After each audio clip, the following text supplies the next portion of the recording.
order at 4:30. All trustees are present. So at this time, any person may address the board on any closed session item or any item not listed on the agenda. Pursuant to the Brown Act, the board cannot consider issues or take action on requests during this comment period. Time is limited to 3 minutes per person per item, 20 minutes per topic.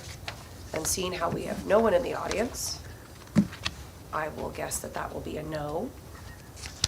So moving on to closed session agenda items. So we have C1, consideration of student stipulated expulsion agreements, case 2025-02, C2, public employee discipline / dismissal / release, C3, conference with real property negotiators, 1, property parcel number 117-040-055, located at 28398 South Cloverdale Boulevard. 2, agency negotiators. 3, negotiating party or parties. 4, under negotiation, request of ingress / egress easement off of Kelly Road. C4, public employee performance evaluation superintendent. And C5, conference with labor negotiators. So we will go into closed session at 4:31.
Okay, so we will reconvene to open session at 6:02. And can we please rise for the Pledge of Allegiance?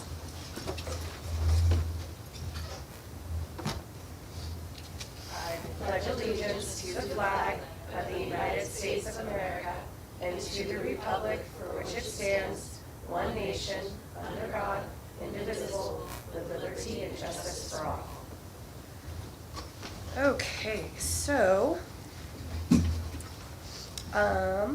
approval of agenda order. The board reserves the right to change the order in which agenda items are discussed and or acted upon at this meeting. Subject to further action by the board, the agenda for this meeting is to be approved as presented. Items may be added to this agenda for discussion or action only as permitted by the Brown Act. Do I have a motion? Move to approve the agenda.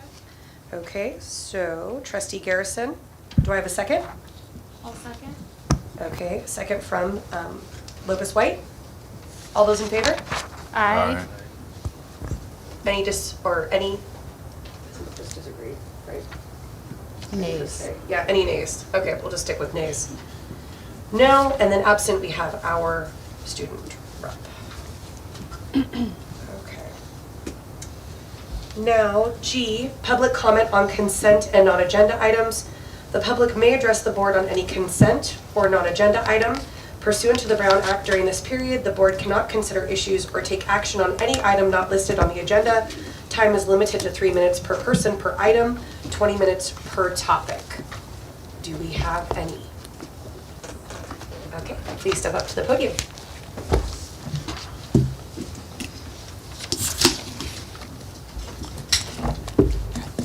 Mary Beth Kelly.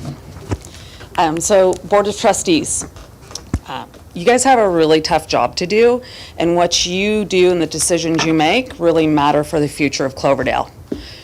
I have a question for you. So my question is, what is CUSD going to do to attract and retain the quality educators that our students deserve? It's not going to be money. Currently, out of 31 districts that submitted their J90s, Cloverdale ranks 24th in how much we pay our educators. And that's for salary and benefits. So why is a teacher going to stay in Cloverdale? In Healdsburg, staff are treated as professionals and they get 10 discretionary days per year compared to 4 here in CUSD. Santa Rosa City Schools has a safety article as part of their contract. CUSD is not interested in a safety article for certificated staff. Our students deserve the best quality education CUSD can provide.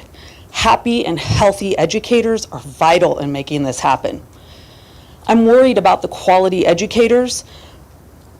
They're not going to want to come to Cloverdale, and if they do, that they're not going to stay. Cuts are happening around the county right now, but young people are not going into education. It's not a career choice for many young people.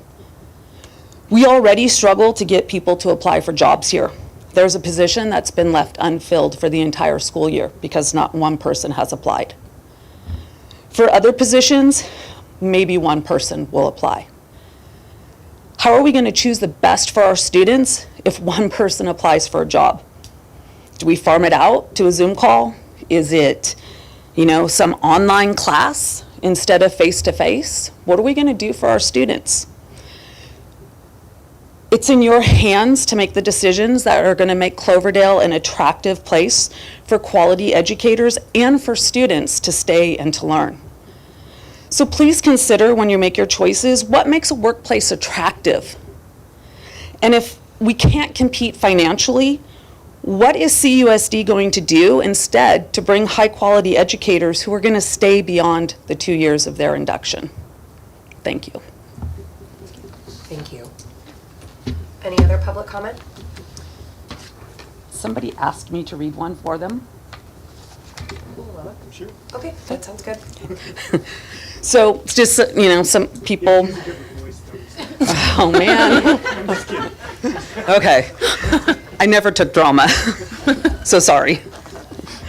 Can you state who it was? Yes, please. It's an educator in Cloverdale who, I feel like that's anonymous, though, if you're not stating who it is. And there's, how are we supposed to respond if it's, I don't know. I can't remember what our, Nobody's required to give their name. Okay. When they're doing.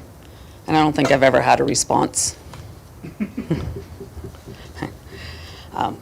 So this, to the board, if our students' education and overall well-being is the board's goal, how are large classrooms and unhappy, underpaid teachers a way to achieve that goal?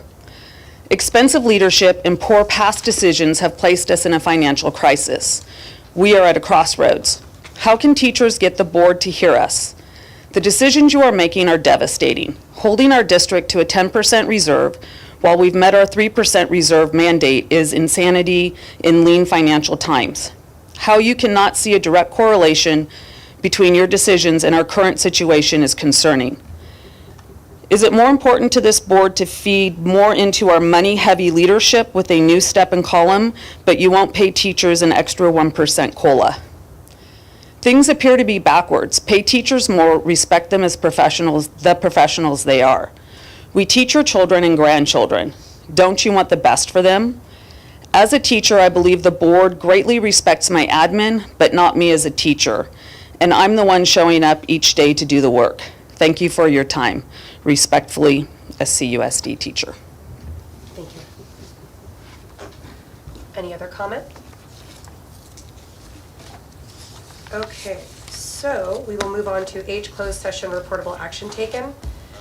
It was, so final action on student stipulated expulsion agreement case 2025-02, Ed Code 48918. It was unanimous decision to approve, correct? So there's no need for motions? Okay. Okay. So on to I, consent calendar. The CUSD Board of Trustees utilizes a consent calendar for items that require the approval of the board, but are of routine nature. They act upon these items in one vote. Any member may remove an item for additional questions. Board members receive their agendas and backup materials 7 days in advance of our meetings. They have the opportunity to ask questions and to do research prior to our meeting. It is the intent to handle the routine items expeditiously, so they have time to address issues that are more serious. So are there any agenda items that any of the trustees would like to pull? Consent. Oh, sorry, consent, sorry. I have nothing. Okay, so can I have a motion to approve consent calendar items? I will move to approve consent calendar items 1 through 8. Okay, do I have a second? I'll second. Okay, trustee Ogamian. Preferential is absent. All those in favor? Aye. Aye. Nays? Okay.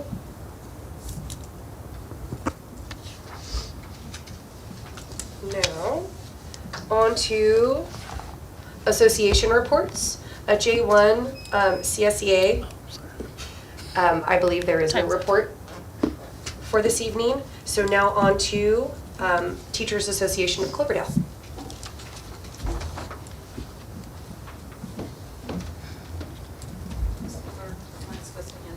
Oh, me. That's me right now. Failing at my job, letting the clock run out. Thank you.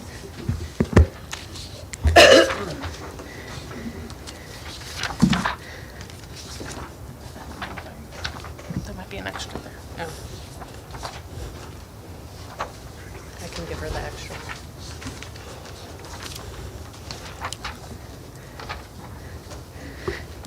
I'm gonna do my best. I don't have a voice. But I was strongly urged to come here to speak to you guys tonight, so I'm here. My name is Renee Duvander. I'm the Teachers Union President of Cloverdale, so tax president. I'm speaking today to urge the district to honor its agreement and maintain the blue-gold block schedule at Cloverdale High School. This schedule was implemented after years of careful research, discussion, and community input because it benefits students, providing deeper learning opportunities, stronger academic support, and access to critical programs like career technical education, science labs, and our SRJC dual enrollment. It should not be discarded simply as a cost-cutting measure. Despite its proven success, the district is now pushing for changes not to improve student outcomes, but to cut costs. This decision goes against the original agreement that was continued in good faith this year, and it disregards the overwhelming evidence that this schedule benefits students. Some have argued that the high school teachers have too much prep time. But the reality is, Jefferson Elementary teachers have 65 minutes per day of non-student time. That totals 325 minutes per week. Washington Middle School teachers have 80 to 85 minutes per day of non-student time, totaling just over 400 minutes per week. The high school teachers currently have 80 minutes per day, which is totaling 400 minutes per week. The proposed 7-period schedule would reduce the high school teacher prep time to just 230 minutes per week. That's 95 minutes less per week than the elementary teachers have, despite the high school teachers having 120 to 180 students and multiple courses to plan and grade for. Prep time is not free time. It is essential for lesson planning, creating rigorous, engaging lessons tailored to students' needs. It's used for grading and giving meaningful feedback to those 120 to 180 students. It's used for responding to emails, communicating with parents, making phone calls, and updating grades. It's used for collaborating with our colleagues, aligning our curriculum, creating interventions and supports for our students. We also use that time for attending trainings, researching best practices, and adapting our lessons.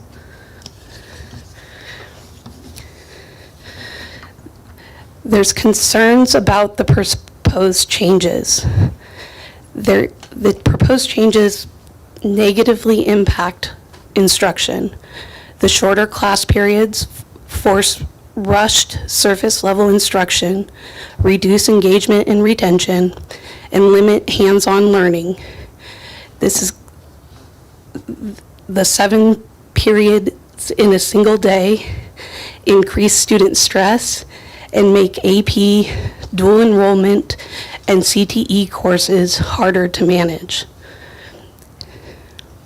Plus, it has more passing periods, which is a waste of time. Additionally, it reduces the prep time, which means reducing the quality of instruction, limiting student support, and making it harder for teachers to do their jobs effectively. Less teachers also mean larger class sizes, less individual supports, and fewer course offerings. This increased workload significantly reducing our prep time without reducing the number of sections taught or the student contacts or the courses prepared for is going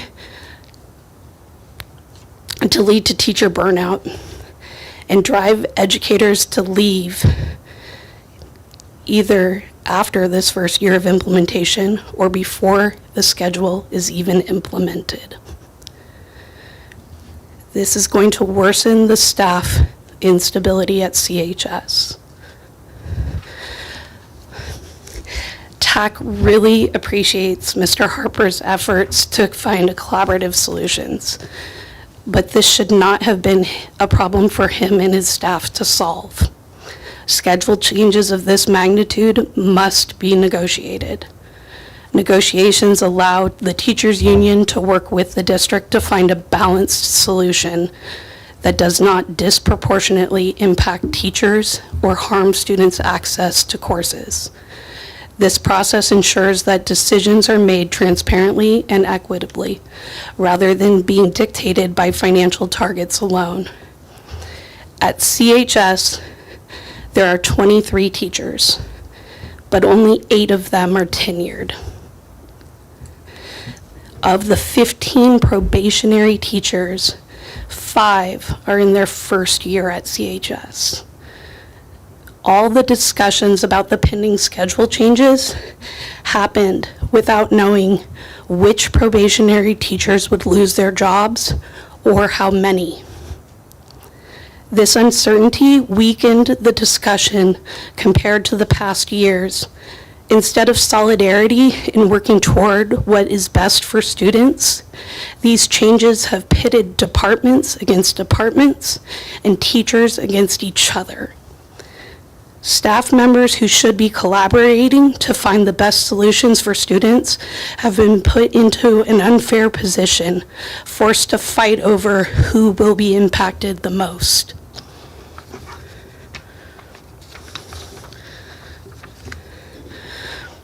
If the district must reduce certificated teaching positions at the high school, it should do so in a way that preserves the block schedule while minimizing harm to student learning. Other districts, such as Windsor and Rohnert Park, allow students to take 7 out of 8 classes instead of 8 out of 8, reducing the staffing costs while maintaining the benefits of the block schedule. Additionally, allowing students to have a free period, even as freshmen and sophomores, could support their social emotional well-being, providing a later start time or a lighter course load, and allow for work-based learning, internships, or employment. We have a campus supervisor to help direct students off campus when they have a free period, ensuring that supervision and safety remain priorities. The board has the power to do the right thing. The board can reject any schedule changes that eliminate the block schedule and ensure that any necessary adjustments prioritize student learning and teacher effectiveness, rather than just cost cutting. The board already meets the state's required reserves, and the proposed $1.4 million in cuts are to meet the board's own self-imposed reserve target. This target should not be met by sacrificing our students' education. I urge you to make the right decision and protect our students by keeping the block schedule in place. Thank you. Thank you very much. Okay, on to school reports. K1 Jefferson Elementary School. Good evening. I just wanted to make myself available to answer any questions. I know I submitted my board report, a few graphs and charts and some preliminary information. It was really exciting to look at our preliminary progress, and it looks great, and we're going to keep doing it.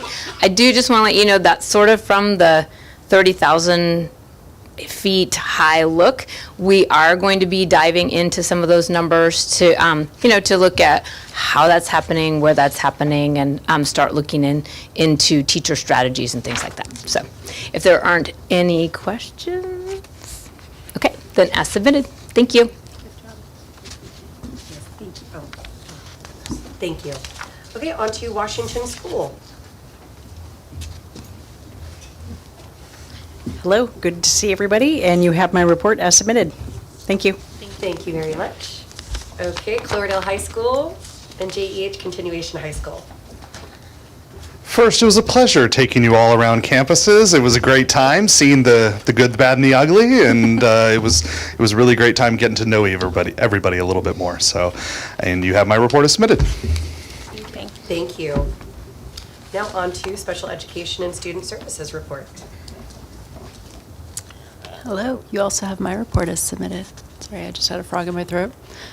But you have my report as submitted. And you're also welcome to come tour our building if you want to at any time.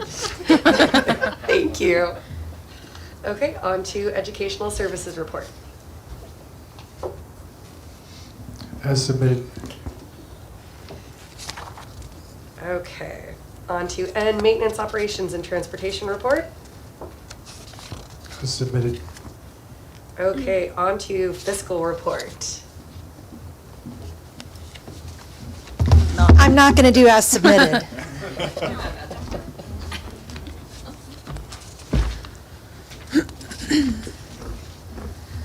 Okay, so last month, if you recall, we did fun with funds.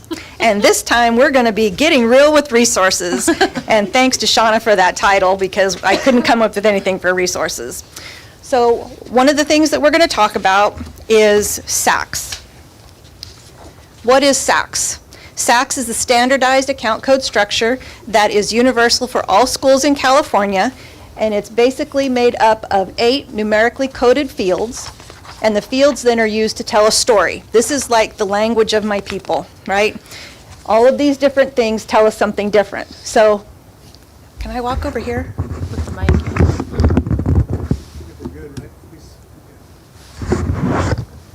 Okay, so the first thing about the SACS is the first one that we talked about last month, which was the fund, right? So that's a 2-digit number. The next number then is the resource. It's 4 digits, and I use the abbreviation RS. You'll see that a lot in some of my reports. The third number is mostly all the time it's a 0. This is actually a federal number to indicate what year it's supposed to be in, although they're going to start using that for one of our resources because we have to spend the money in a certain year. So this number will start showing up in reports this next year. The goal and the function, then, they tell us kind of like how the money is going to be spent, what the thing is, like if it's direct instruction or is it something else. The object then tells us, it drills down for the expenditure of what the expenditure type it is, like 1s and 2s and 3s, the salaries and benefits. 4s are anything under $500 for instructional materials or supplies for custodials, things like that. 5s are services. 6 is anything over $5,000, a single item, that's like a 6,400. And then the school code, which we have several of them here. And then the management code is the last 4 digits. And that's used to help drill down further any additional information or things that we want to follow, to chart. So here's an example. This example is, so it's 01, so it's Fund 01. 0000 is the resource, so that's an unrestricted resource, and we're going to talk about restricted and unrestricted resources on the next slide.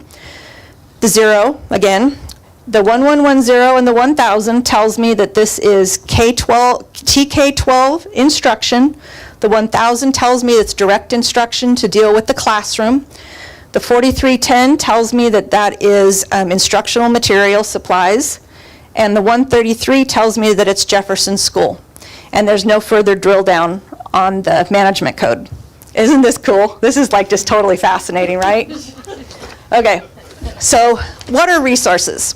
Resources, they track, so last time we remember about the funds, right? Those track, they set aside certain funds from different monies, right? So we have Fund 01, which is kind of does everything. It's got restricted and unrestricted. We've got Fund 13, which is for the cafeteria program and for food services.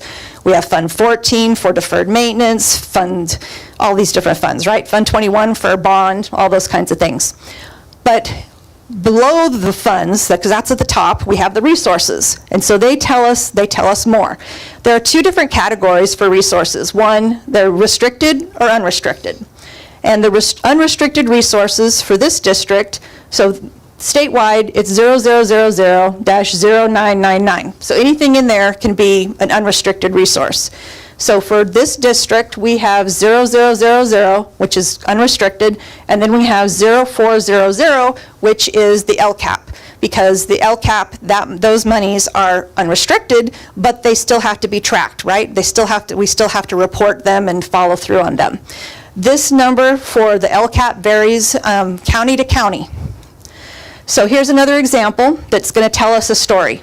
So Fund 01, general fund, 4 zeros is going to be the unrestricted, our federal 0. Then 0000 here tells us that it is not involved in direct instruction, that it's also unrestricted. The 8210 tells me that it is involved in maintenance or maintenance of your and maintenance of the plant maintenance and operations. The 5330 tells me that it is for water. Okay? And the 800 tells me that it's district-wide, and then there's no management code on this. See, isn't this totally cool? All these numbers tell us something. It's so much fun. Revenues that are unrestricted in nature but still have reporting requirements fall into the category between 1,000 and 1999.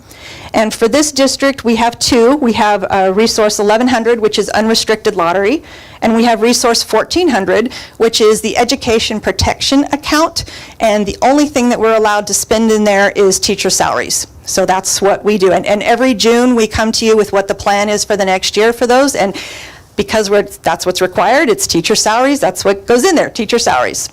So here's another example. Fund 01, so general fund, 1100 tells me it's unrestricted lottery, federal 0. The 1110 1000 tells me that it's directly involved in TK-12 instruction. 4310 again is then instructional materials with a value of less than 500, and then 133 tells me that it is Jefferson. I think I picked on Jefferson today. Okay, so what about the other side of the budget? What about the restricteds? So the restricted resources are 2,000 through 9999. And the district has a lot of these. So the first one is Resource 2600, which is the Expanded Learning Opportunities Program. That's the only one right now that the state has that's in the 2000s, and why they did that, I don't understand, because normally the state restricted resources are 6,000 to 89.99, but it is. That's 2600, that's where that goes. Resources 3,000 to 5999 are all of our federal restricted resources. So those include things like Title I, Title III, this is Title II, and we have 15 different federal resources. Then for the state restricted, we have 6,000 to 89.99. We have, so there's 29 plus 3, and that's because with this, with one resource, 6388, which is the Strong Workforce Program, we actually have 3 grants within that. So we have 29 plus 3 different state resources that we use. And this is Prop 49, our ACES program. The 6053 is our UPK program, that's one-time money. 6300 is restricted lottery, and 7010 is ag incentive grant. And I just put up some there just as an example of some of the ones you're going to see. Resource 9000 to 9999 is local restricted resources, and in this district we have 5 of them. 2 of them are 9020, which is donations, so this is where we track all the donations that come in and where they're going. And then 9070 is our boosters, our boosters program for sports. And when they make a donation to us, it goes into the 9070. So some of the examples here, this is going to be fun. Okay, so this one is special ed, right? Because 6500 is special education. This tells me that it is, I need my notes. I can't remember everything, sorry. Okay, so the 5760 tells me that it's special education for students between the ages of 5 and 22. The 1180 tells us that it is for non-public schools or or NPAs, non-public agencies. Then the 5110 tells me that it's a sub-agreement for a non-public school, and 800 is the designation for district-wide. The next one then, remember we talked about this can change too, the funds. So this one is Fund 13, which is the cafeteria fund. 5310 tells us that those are federal dollars. 3700 means that it's for food services. 4710 is food, blah, blah, blah. You kind of get the idea, right? Okay, all right. That's it. That's all about resources. I do want to make sure, though, that we talk about one other thing, and that is we've had a request to increase the information that we're providing you on the board report for the checks. So if you could turn to page 12 for me for a moment. In page 12 is a list of all the checks that the board is approving. And we run this on a monthly basis for the board. And about halfway through the board pack, or through that page on page 12, there is an item that says the check date is 1/8/25 to the city of Cloverdale. And it says that the fund and the object is 01-5530. So that tells me that that's general fund, and the 5530 tells me that it's water. And then you can see what the bill was, $34,173.53. But if you don't know all those codes off the top of your head, and you haven't read the CSAM manual, which is the California State Accounting Manual, which is 630 pages, because I looked that up today, then you don't know that 5530 is water, right? So we're going to change this report for next month, and it's going to include the whole funding code that tells us everything about it, and then it's also going to include the comment. So one of the things that will come up is it'll say, for next time, it'll say 2425 water and sewage charges. And that then gives you more information so that you understand where things are coming from. Because we do need to be good stewards of our money and know what's happening with it. So I hope that'll be a good change for everybody. And that's getting real with resources. Thank you. Yes. Thank you.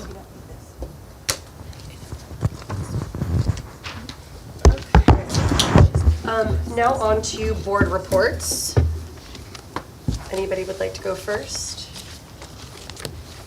I can start. Okay. Hold on, I'm not ready. Okay, since our last meeting, what did I do? I attended. Our LCAP meeting got rescheduled.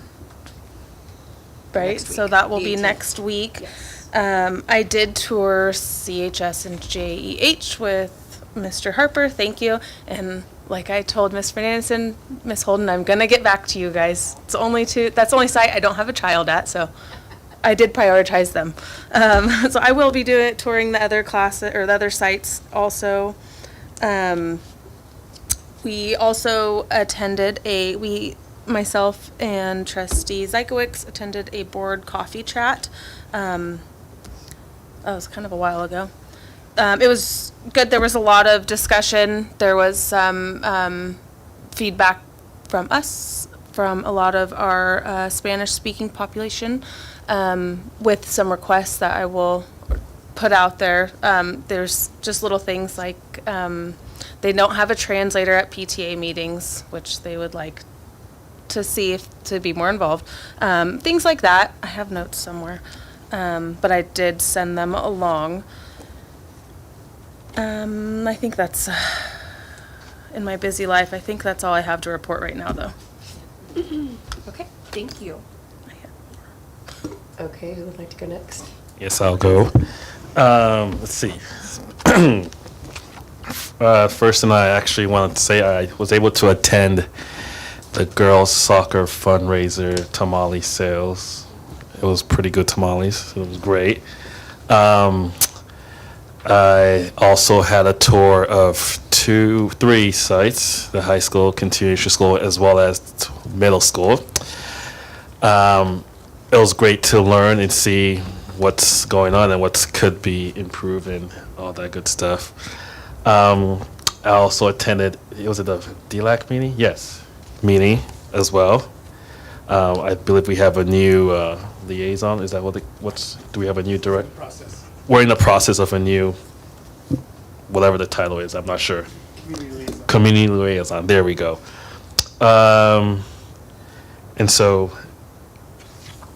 the plan for me is to just continue to attend the girls' varsity senior night tomorrow. If you all are able to go, you should go social support your seniors. I'm a little biased because I coach some of them as JVs, but other than that, that's all I have to report. Okay, thank you. Trustee Zykowicz? So I had quite a busy month. I visited all the schools. It was great to see all the efforts from everybody for our children. There's a lot of good programs being implemented, and seeing the buy-in with the teachers is great. It's good to see changes in the positive direction and people buying into it and making it work. I was also able to attend the Measure H meetings. Those are moving along. Sure, we'll touch more on that stuff. JEH was a great program. I never knew we had that here. That is very cool to see that working. I also went back last week and shared my story with them, which I think they helped me a lot more than whatever I did for them. I was supposed to be there an hour. I was there for 4 hours. That's a very moving program, and I like to see things like that continue. It's great. I wrote quite a bit of notes, so I could have went on forever. I'm just going to touch these things here.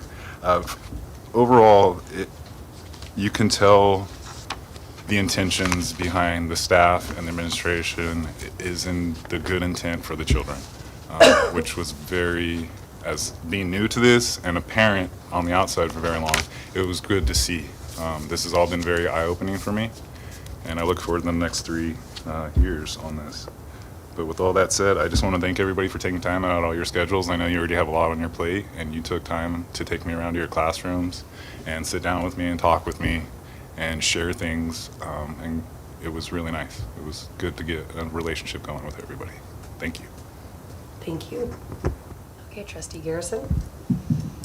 I attended the Measure H.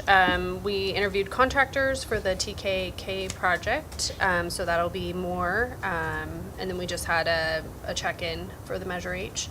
Attended with Trustee Zekowitz 2 SARB meetings for January and February. There are positive interactions with the families and students, and there's a lot of review with the contracts that are already implemented to see if we need to do a further check-in or if they need to be referred to the district attorney.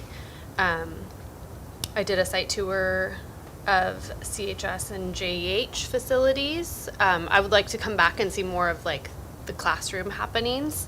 And then a site tour at Jefferson, and we got to see a lot of the Tier 1 work with UFly, the reading and a little bit of math, and you can really see with the charts that you gave us that it's working. So that's fantastic to see that is working. And I still need to make a appointment to visit Washington. So we're working on that, but it's fun to go out there and see everything in action. So thank you. Okay, thank you. Unfortunately, the plague month at my house came a little bit early this year, and the flu hit us pretty hard between my kiddo and myself, so I was not able to do as much as my fellow trustees. The major thing was the school site tours, and I am sorry, Shauna, about not being able to make ours, but I definitely will reschedule to hopefully be able to come and look and see what you guys are doing. But Jefferson, it was great. Like Trustee Garrison said, it was great to see the reading instruction and the math instruction, and speaking from the mother of a first grader, her reading ability, it's really wonderful to see. She is definitely a lifelong reader, much better than her mom is. So I have to give her kudos for that and just all the hard work you guys are doing at that site. It's awesome. With our 2-hour tour of the high school was super fun. I've never been into JEH, and it was nice teaching a kiddo how to peel an onion and how to chop it properly while they were making tortas for everybody for Friday meal was super fun, and just being able to get a lay of the land and the facilities and put some names to faces and whatnot. And again, all of you guys are doing great work, so I just love it, and I very much appreciate all of you. Also, the neon night or the glow night, I was not able to make it because I had the flu, but she went and I had some great pictures, and it looked like a blast. So it's so fun for them to be able to come back like at night, and they think they're so cool, and it's like their little older experience. So it was great. So thank you. I'll just touch on, also, there's an upcoming board coffee chat that Ms. Bunting will let everyone know, but it's March 13th at Washington at 7:45. Oh, and So I- all are welcome to that. And It'll I be will- Trustee, Lopez White and I. Yes. I will also say I would like to go back to the floral arranging room, because that was like so much fun just to see all of the stuff. It'd be great to sit in on that as well. And I wanted to touch on the Tier 1 program. That is very awesome that you can see the results. The handwriting and the reading skills, I have to say, in the private sector, those kids are writing and reading a lot better than a lot of people I deal with daily. So congratulations on that. Even some of my 7th and 8th graders, not gonna lie. Okay, so on to superintendent report. Yeah, on the, you have the letter in front of you from the first interim, and I'm not going to go through it because all of you can read clearly. And I would just say that we are working on a calendar for next year as well. And you should be seeing that coming hopefully fairly soon. And also I would touch on the fact that the floral class, there's some arrangements that they have down in Dahlia and Sage that you can purchase for Friday, Valentine's Day.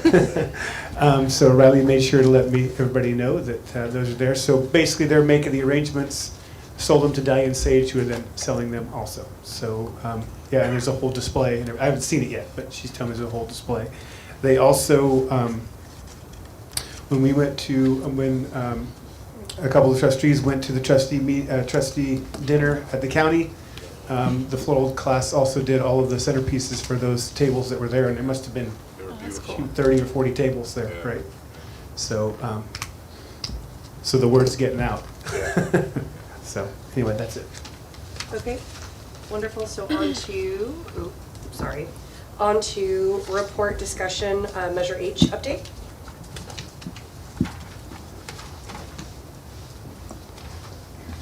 Oh, Aaron, yes. Hey, Hi, how's it going? good evening. Good evening. Hello, everyone. As far as reports for Measure H updates, over this last month since the last resolution was passed for the request for proposals and request for qualifications for the Jefferson TKK Elementary School new modular project, we went through that procurement process over this last month, interviewed contractors, qualified them, received all their proposals for the project, and later on in the discussion and action section 3, we will seek to qualify the contractor for that project. So that's kind of how we're looking. And then any other update that was updated in the Measure H update kind of included a timeline on where we're looking at within the funding and kind of goals for the next month and how we'll look to update that. And once hopefully a selection is made today for the contractor, then we're in a good position to just make that extra step towards getting the project under 90%. And hopefully we have plans for the next board meetings and how we'd like to proceed. Okay, thank you. Thank you. Thank you. Likewise. Okay, on to S2, UTK Early Education Facilities Project Update. I believe that just happened. Yep. Okay, wonderful. S3, South Cloverdale Property Update. So we did had an item in closed session that we spoke about. I would just say that one of the board members contacted me, and we took a trip out there to kind of look around and see. I would offer that to anybody that wants to look at the property if they'd like to see things. We have also, the maintenance department has gone out and secured the location a little bit better, put some locks on some gates and such. We did have a situation where it looked like a vehicle kind of behind the wine co-op snipped our fence and did a little joyriding out there in the mud. It didn't go too well for him, I don't think, but we were trying to secure some video to be able to see, but we couldn't get any video of that, so we've fixed the fence there, and then, like I said, fixed a couple other gates. I just do that. The fence around it's not great, but it is somewhat of a deterrent. Across the street, across Kelly Road from us, is the tribal housing. They do have a 24-hour security out there, which actually does help us for that part. But they aren't watching our side, so if somebody does drive out there, they're not really watching that. I would hope they might call, but other than that, we're just kind of waiting and see. It is definitely, I've been out there several times, it's definitely overran by coyotes, that's for sure. There's a couple coyotes out there every single time I've been out there, broad daylight for that. So, but anyway, I'll keep updating with that, and then once we'll start having more discussions about kind of what we want to do going forward with that property as well. I know we've kind of started that a little bit. But we've had some other things coming up with the MedUH project, so we've kind of put that on hold a little bit. So look forward to that being brought up again. Okay. Thank you. On to S4, Cloverdale High School 2025-2026 master schedule. So Forrest is going to come up and do Thank you. a presentation. He's taking the clerk's job by handing everything out.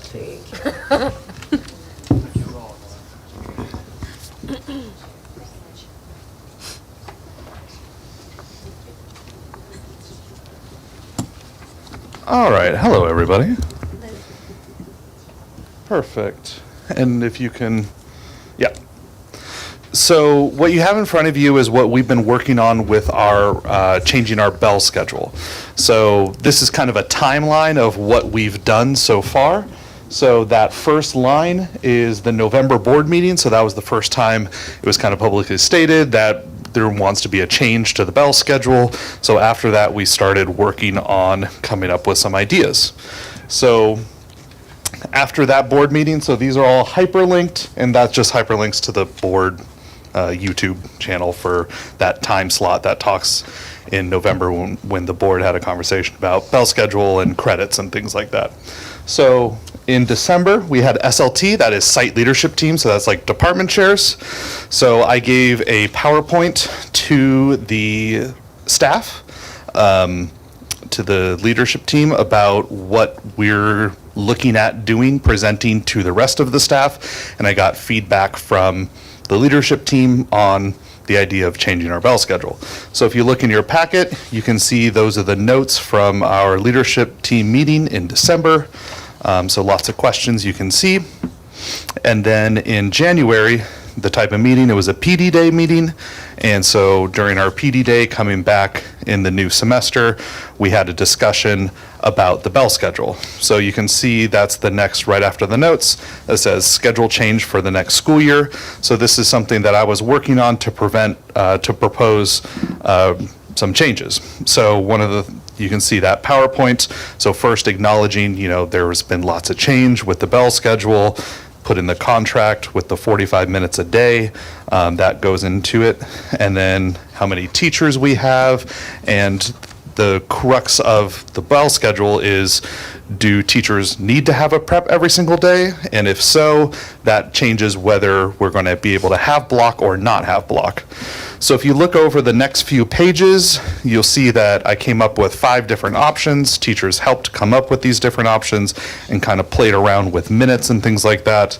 The different options are for either all day classes for 7 periods or 6 periods, partial block, which is 4 days block, and then option 5, which is 3 days block, 2 days block, 3 days, all classes.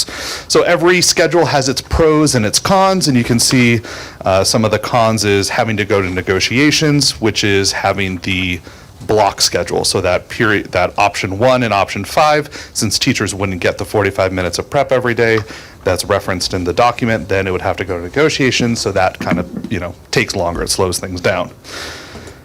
So then we had a discussion. You can see in here, I also included Healdsburg High's schedule, Anderson Valley's schedule, in which they do different types of our options. So we had a discussion as a staff, what we would like to see, what we would like to do. At the end of the discussion, staff said, should we vote on this? I said, hold off. There's some, things I still want to work out. So on January 22nd, we had a PLC meeting day where I did the next presentation. So that's the one that says continued bell schedule change for next year. And so you can see recapping what we talked about during the PD day. It's on you.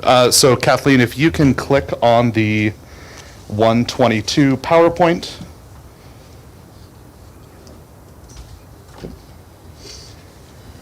And then if you can go to slide 6. So actually go back to. This is a summary of kind of the different options that we came up with looking it over. This is all in the packet. So if you go forward to. So this is what we looked at these are the total number of sections we have in our master schedule. Everything that's highlighted in blue is we have to have for basically graduating high school. That's the California minimum. So according to the California minimum, you need 130 credits in order to graduate high school. The orange sections are what you would need basically to go to a UC or a CSU. So for example, California minimum, you only need 30 credits of English to graduate. But to go straight to a CSU or UC, you need 40 credits of English to graduate. So that's why English 4 is in orange. Everything that is in white is optional based on a minimum California diploma. So I put them alphabetically just to kind of like not say, oh, these are the preferred or whatever. It's just get an idea of the master schedule. Everything that is in this black box is how many sections we would have to go down if we had a 7-period day. So we would lose about 18% of our sections. Kathleen, if you go forward, if we go to a 6-period day, so that means teachers only teaching 5 classes, we would lose 30% of our master schedule because teachers are teaching less. So that's less classes, less options, we just have less sections. So based on that conversation, I couldn't support option 2, which is the 6-period day. So I took that off the table and we continue to have a conversation of the remaining options, options 1, 3, 4, and 5. And so staff voted. You can go to Kathleen, if you want to go back to the timeline. And staff had just a simple vote. You can see there that there's options 1, 3, 4, 5. What schedule you're most interested in having next year. And you can see 91% of the staff chose option 5. And I included all the comments in the Google form that staff voted. And most people are saying it strikes the right balance. You know, we still get some blocks, so a lot of our CTE classes that we invested heavily in, like culinary, can still have that block. You know, project-based learning classes, labs for science, you know, they can still build in those block days. And so it kind of strikes the best balance. So that is what we did on 122. And then Kathleen, if you can scroll down a little bit. You can see on 129 in PLCs, staff discussed what are we going to do about advisory, because in advisory we can kind of play around with it. Like if we have less advisory time, we can have more advisory time, and staff had a discussion about what they want to do with advisory. It was all very collaborative, and most of the staff's kind of opinion was they like having advisory 2 to 3 days a week. Right now we have it 4 days a week. So we have it Monday, Tuesday, Thursday, Friday, and Wednesday's our short day, so no advisory. And so staff liked 2 or 3 days a week. So since staff liked that option 5, we went with different choices within that option 5. So this is the last thing that we did just 2 days ago. So in our staff meeting, the staff met, and with some teacher help, I came up with some different choices. So this is the very end of the packet where it says choice 1A, choice 1B, 2A, 2B, and 3. So we had a conversation as a staff. What do we like about these different choices?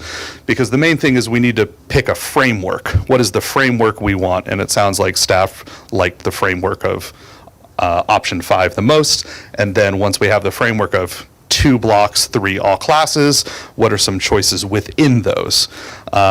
And so you can see the notes from the staff meeting on Monday. Seems like most people liked option 1 or choice 1 within that option 5. And that's everything we've done so far. And then yesterday I met with TAC and basically did a kind of longer version of what I just gave you. And that gets us to here. So, Really? the board, yeah, any questions, anything? Just one question. So what do you mean by advisory? What's advisory? So advisory is kind of like our homeroom class, and so students all get assigned a specific teacher. This year we put students with the teacher most likely who they have, and so Every teacher gets assigned a grade level. So you have a teacher that has a grade level of all juniors or all seniors or all freshmen or sophomores. And then during that time, it's a 40-minute class. Students go to that teacher and they can work on their work. So they can work on homework, they can work on classwork, they can get help from their teacher. And we have a digital hall pass that students use. It's called Minga. And if they want to leave that advisory to go to another teacher's room, they go to their teacher and ask, hey, can you make a Minga pass so I can come make up a test or get help or something like that? And then they go to their class, check in for attendance, and then the teacher starts the Minga pass, they go to see their other teacher, they end the Minga pass. And with choice one, what's the prep time that the teachers have? Like, The option one or choice one? or sorry, option I believe it was option 5 that the teachers mostly voted for, and Correct. choice 1A, right? Choice 1A, 1B, 2A, 2B, and 3 are all the exact same Okay. minutes. Okay. So, yeah. So, but I tried to print it in color, but there was... is the prep time, what's the overall? Because I believe it was 80 minutes prior to this, correct? Right, so right now, teachers get a prep every single day, and our classes are 80-minute long classes, so teachers get a prep for 80 minutes each day. And so this, if you look at option 5, that is on the slide that says, well, they all say 212 because I printed them all today, but if you look at the part where it says option 4, and then below that option 5, and then below that it has all those minutes. You can kind of see those minutes. Or Kathleen, if you want to scroll up and click on, scroll down, scroll up. Click on this one, 1.6 PowerPoint. I don't want to touch the screen because they'll leave marks. So I see. Okay. Like, And then go to slide 17. I can't, I want to. If you just keep going, I'll tell you when to stop. Almost there. Stop. There it is. Okay. So this is our option 5, which is all classes for 7 periods, 3 days a week, and then 2 days a week we would have block classes. Okay. So these minutes have changed a bit because we've played around with it, because one of the feedback we got from staff is that they didn't like the 90-minute period because people were saying that was too long. So we've kind of shortened that down and an increased advisory so we still get out at 3:15. Because that was the choice 3 of option 5. Staff didn't like because we were getting out at different times like each day, and one of the things that made the day longer, kids wouldn't be able to get the bus, and so everybody liked consistently getting out at 3:15. So I think what you were asking for the prep time is, this would reduce, you would see we would reduce our number of prep time, but it would make that contractual 45 minutes for every day except for one of the block days. And since the contract states 45 minutes of prep every single day, that's why it would have to. So with this right here, every Wednesday would always be a gold day and every Thursday would always be a blue day? Correct. So overall though, those classes on gold days, you're having less time throughout the year in those classes rather than yeah, Thursday. we've played around with this since then. So this was what we came up with in early January. So actually, Kathleen, if you go back to the, scroll down, and then schedule ideas. This is the more recent one. So based on staff feedback, we reduced that number of minutes. So now we have the block as 85 minutes. And so if you keep scrolling down, and then it's 81 minutes. So they're pretty close, and that's to try to, get everything as together as possible. Can you just add a couple minutes to each class and then just shrink down advisory on that day We could. to make Yep. it just even? Or why, I have a couple of questions, but why wouldn't you have it like the gold day on a Tuesday and the blue day on a Thursday? Yeah, what is the, Why, what was the, why back to back? One of the days we have to do our block day has to be on a Wednesday because every school needs to have their PLC day at the same time, because that's something we're looking at doing, is collaborating more with the different sites, and so it wouldn't work if one site is off. So that kind of locks us into the 2-4-6 being on that Wednesday. And so then this Thursday, the other block day, you could do it on Tuesday or Thursday, but people didn't like having like all-day class Monday, block, then all-day class, then block, then all-day class. It's a little too much like jumping around. But I'm saying, why can't you still have your PLCs on Wednesday, but just move the block? I mean, right now, you don't have, So the plan is to continue to, if you scroll up, to continue to have PLCs on Wednesday. So that's why we're getting out at 2:10. I know, but you can still get out at 2:10 and not have block that day. But then that would, I'm thinking, wouldn't The- the argument be that the classes would be so Then the incredibly classes short would that be day? even shorter, because on Oh, the okay. day that we start, so each day we start at 8 o'clock. Okay. I should have just controlled the TV. Kathleen, if you scroll down a little bit. So on the days where we have all of our classes, we're out at 3:15, and the classes are about 50 minutes each. So if we're getting out at 2:10, then that's going to make the classes even shorter. And then when you have choice 1A, choice 1B, choice 2A, choice 2B, and choice 3, those are all different options for option 5. Correct. Okay. So Correct. those in the back are only different options for option 5. Yeah, that's why we called them choice and options, so it's trying to differentiate it a bit. Choice 1A and 1B is only differentiated with moving, flip-flopping advisory in fourth period, which we talked about as a staff. You can see in our notes, and we decided we want to poll students and get their feedback before making any kind of final decisions there. And then if you look at choice 2A and 2B is having advisory 3 days a week. And staff didn't like that, so Kathleen, if you pick the one over to the right. One over to the right. There. So with choice 2 is we're having advisory 3 days a week. And so then we would have multiple schedules, which people didn't like, because we'd have a Monday, Tuesday schedule with no advisory, and then the other all classes schedule is with advisory. So it's a lot of different schedules. And so people weren't a fan of that. And then choice 3 was reducing block periods down to 80 minutes, which means those days we get out earlier, but then you take those minutes and put them into the all classes all day, and those days get out later. And we found out that the city bus, kids would be able to miss the bus if they get out that late, and that's the last bus that comes over here. So that's why people liked choice 1 the most. how is, with the one that's the most popular, whatever that one is, 1. is that easy to adjust for weeks where we don't have school on Monday, or like this week we don't have school on Thursday and Friday?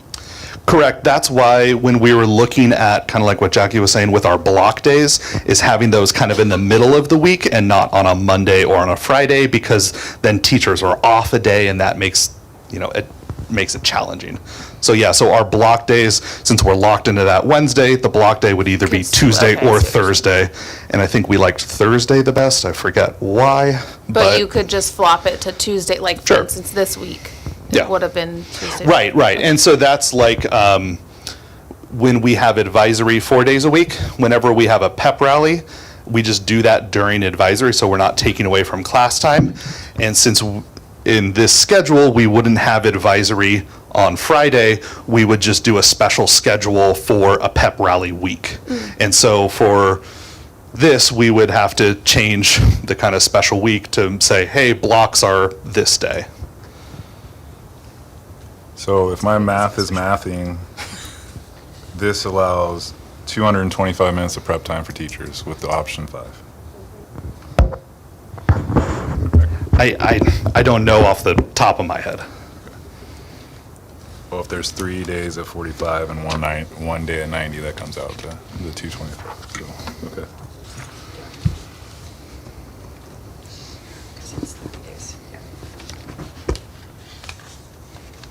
It's a little bit more on one end. Yeah. Because we got rid of the advisory. So it's closer. I think it all kind of equals out because we also reduce the minutes there. The minutes should be all pretty much the same.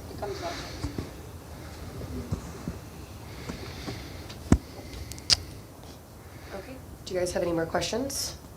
We're not making a Or decision public? tonight, right? It's just information presented to us, right? And, sorry, and it would be helpful if we got Some some guidance. direction also of what we're thinking. I mean, if the board is thinking that no, we would like to know what you would like us to go down the road. We feel like this matches up the best with the current language in the contract for us to be able to do that.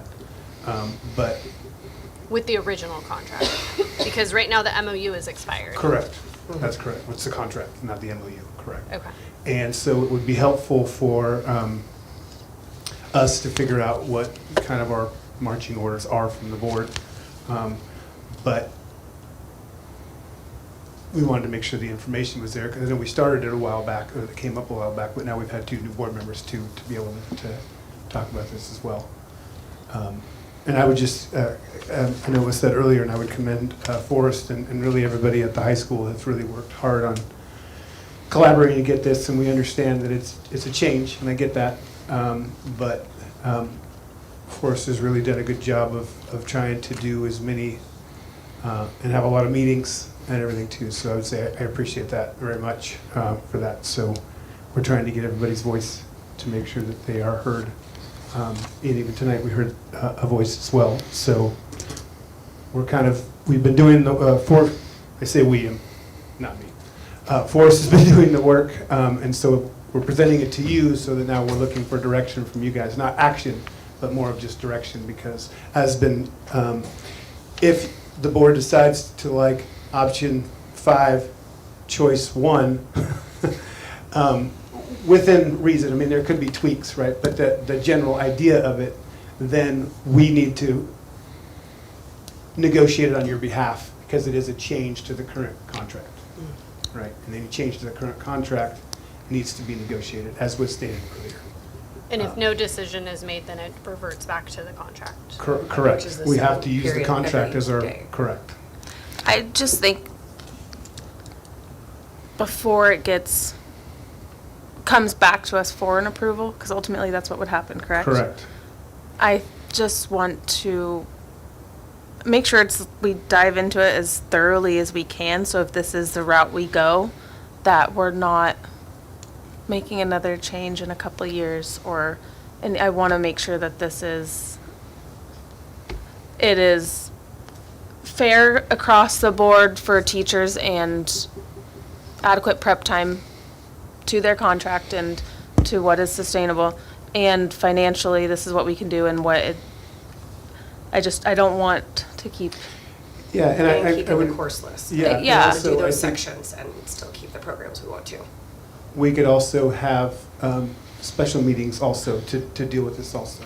It just really, it takes us a while to get to this point, so we didn't want to come to Right. you in midstream, so to speak, right? So we wanted to make sure we had all the back information. And so we're kind of at a point now where we need direction from you guys for that.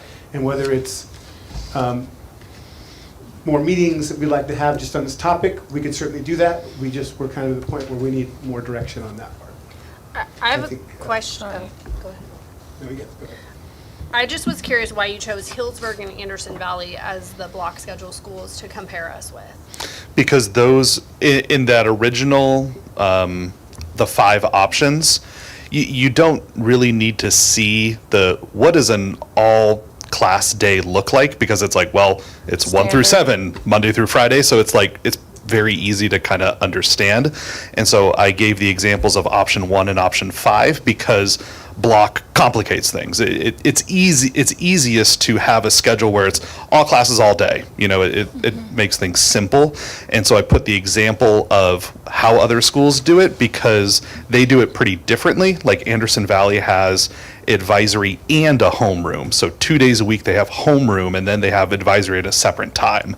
And then Healdsburg is interesting because they're out like at all different hours. So you can see Healdsburg. Oh God, I can't read that. They also start later than. Yeah, they start later, and then there's sometimes they're out of like out at 3:50. So not as like, hey, we should do this. It's more of here are some comparable, not 1,700 kid high schools, smaller comprehensives. Right. Right, because that's kind of the problem. If you look at Sonoma County, you have us, Geyserville, and then everybody else is, Elsie's, I think, 900 something, and then everybody else is over, 1,300. So, with El Molino closing, they were kind of our most comparable, and so now there's not a lot, like we're kind of better compared to like Lake County kind of size of schools for comprehensive high schools. And when I mean comprehensive, I don't mean like charters or independent schools. So do we want more meetings? What would you guys like to see? Probably more discussion about it to make sure we have the most optimal choice and financially responsible choice as well, for my opinion. Can we get a copy of the one where you had the black square, where it was like, if we dropped it to this many, it would be these ones and all these be eliminated? Can you share that with us? Because I didn't see it in here unless I'm just, or it's really tiny. It's in there, but it's in the smaller PowerPoint. Okay. Yeah. I can print out, because Or it just is email it to very, us. I can print it out soon. 'Cause And then, if it was eliminated to the smaller block, one of them, just as a scenario, what would happen to all the classes that are grant funded?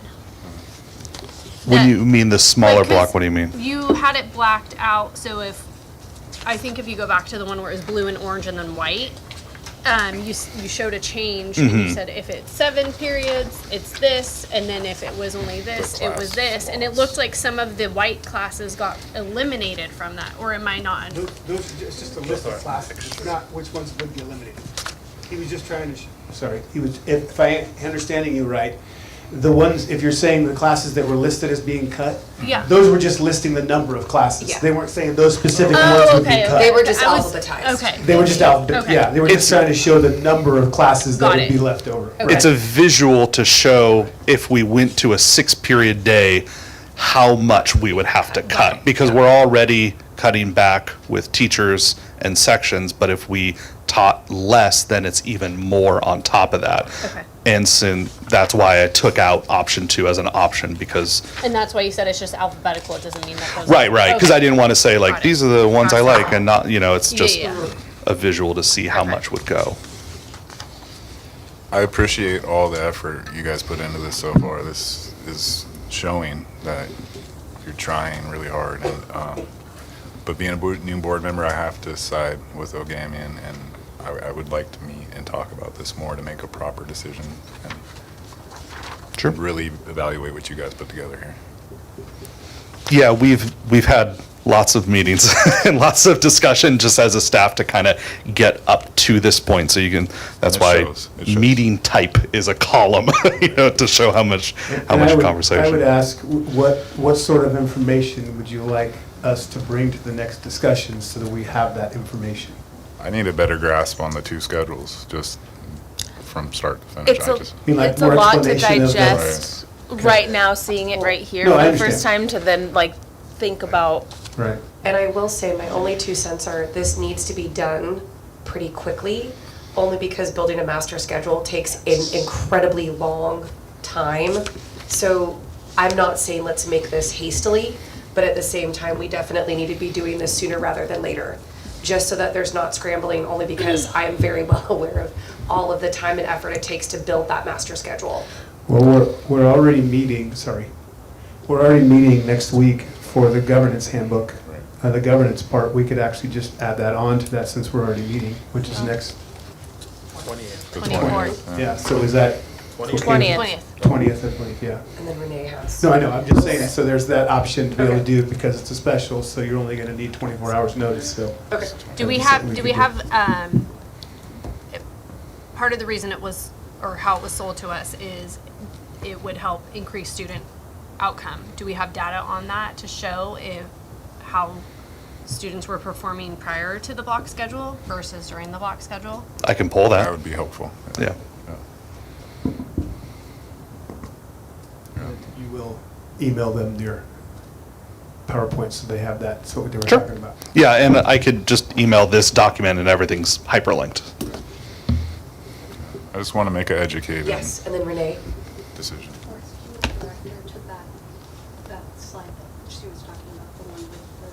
Oh, yeah. That is 122, no, the second PowerPoint, not that one. Yeah, I found it in here. It's just super tiny to. Yeah, it's not. And then, no, go forward. That's like the beginning. There, That one, Jackie? this Yeah. one, yeah. Okay, go to the one where it's the six, that one. Next one. Probably have to put the mic because I have voice. Okay. So, one of the things that we discussed as a staff, because when we went to block schedule, we took on teaching an additional class. That's how we were able to do the block schedule originally without adding additional staff. So when we went from teaching 6 out of 7 classes, no, we used to teach 5 out of 6 classes at CHS. When we switched to block schedule, we started teaching 6 out of 8. So we took on an additional prep at CHS. So we had to prep a new course, whether it was a new elective or for me, an additional math class. We took on a new course for us. So we added a new little cell to this thing. But we're now being told we can't go back to this. And the reason why we can't go back to this is because of the FTE. It's because we're cutting the 4 teachers at CHS. So that, again, that's in your hands. That's not in Forrest's hands, and that's not in tax hands. That's in your hands, how many FTE we have to cut at CHS. So if we wanted to do a schedule like this, if we have to drop down to 7 sections, but give teachers enough prep time, we have to have an additional FTE in order to take on additional sections for your students. Thank you. So I want to make sure I have my marching orders correctly. So data on performance of students, grades, graduation, CASP scores before we made the change, which was 3 years ago, correct? Right? That's going to be messy because it's COVID times, but we can do that before and then since then, so I can get that data for you. Maybe even include attendance in that. I mean, Yeah, I don't know if you the can main cut out the criterias. COVID years, because that's kind of would skew it, but yeah. Yeah, I'll get a range. Okay. And so the main criterias of those student success, and then print out the 6 and 7 physical copy with the larger print, and then further discussion? Share it with them on the email. Sure, yeah. Could do that. And then further discussion, how do we want to do that? Well, I think that what I'm hearing is you guys, once you guys get a better idea, then you'll have more questions potentially for that. So I think it's just understanding from their perspective. Okay, And we'll just have to meet on the 20th and we'll see what happens.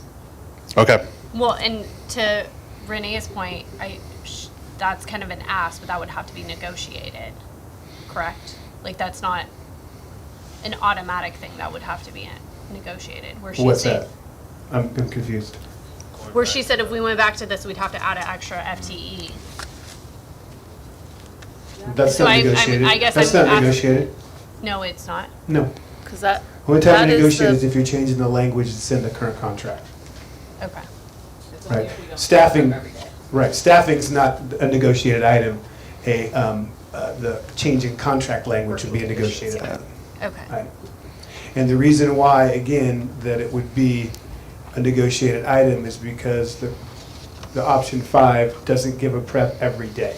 Okay. And currently in the contract, it says they get a 45-minute every day. It doesn't say a total number of minutes for the day. Okay. For the week. Correct. Right. So that would be a change in the contract, which would trigger negotiations for that. Kind of from my perspective, we as a staff has kind of gone as far as we could go. Like at this point, we've gotten pretty far along with all of these discussions. So I'll just wait to hear what else. Okay, so I think you said this and now I'm confused. On choice 1A, Uh-huh. this one, they do not have a prep every day. Correct, because When don't they have a prep? If I'm on the Kathleen, block schedule days. if you can hit back or hit So like, let's escape, say if you have prep on 1357, you don't go to have that it doc. Wednesday. Scroll Only 2, down. 4, and 6 would have their prep. schedule So ideas, it all depends on what class period they have off like that. for prep. So, So if you have prep on Wednesday, you don't on Thursday. so Ashley, for example, let's say a Oh, I see teacher, what you're saying, okay. if it, Thank let's you. say a teacher has second period prep, right? So they would get a prep Monday, Tuesday, Friday. Then they would get a prep on Wednesday. But- And then Kathleen, if you scroll down, since they have a Okay, second that period makes prep, sense they for me. wouldn't get a prep on Thursday. Thank you. So that's the crux of the problem. Okay. And that would trigger the negotiation. Okay, so do we feel clear on the marching orders? Yes, Okay. And that would be the same for one. as submitted. Thank you, Forrest. No, Okay, on to discussion action items. What day? I know, but then. T1, consideration and acceptance of donations. First, I would like to read them off, and then we can go from there. So, Kiwanis Club of Cloverdale donated $200 to the Cloverdale High School football program. Kiwanis Club of Cloverdale donated $500 to the Cloverdale High School class of 2026. C's Candy Shops donated $315 to the Cloverdale High School class of 2026. And the Blackbaud Giving Fund via PG&E donated $40 to Cloverdale High School. So we would love to say thank you so much for those donations. And do I have a motion? I'll move to approve Okay, the so- donations. Trustee Lopez White, do I have a second? I'll second the motion. Okay, Trustee Zekowitz, preferential is absent. All those in favor? Aye. Aye. Nay? Okay.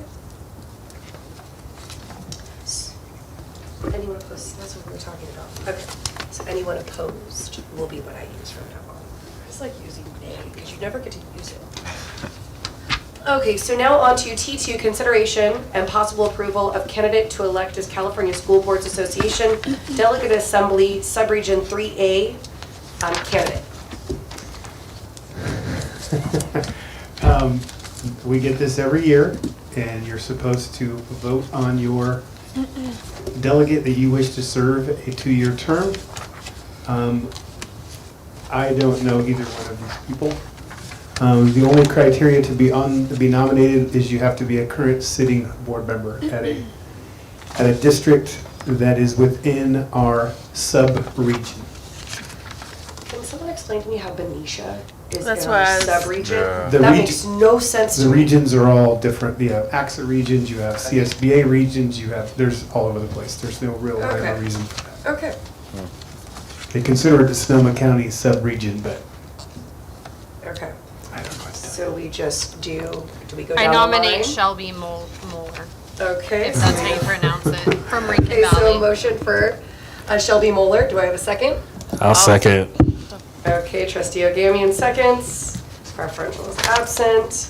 All those in favor? Aye. Aye. Any opposed? Okay, then Shelby Moeller is our candidate. All right, go Shelby. Yep. I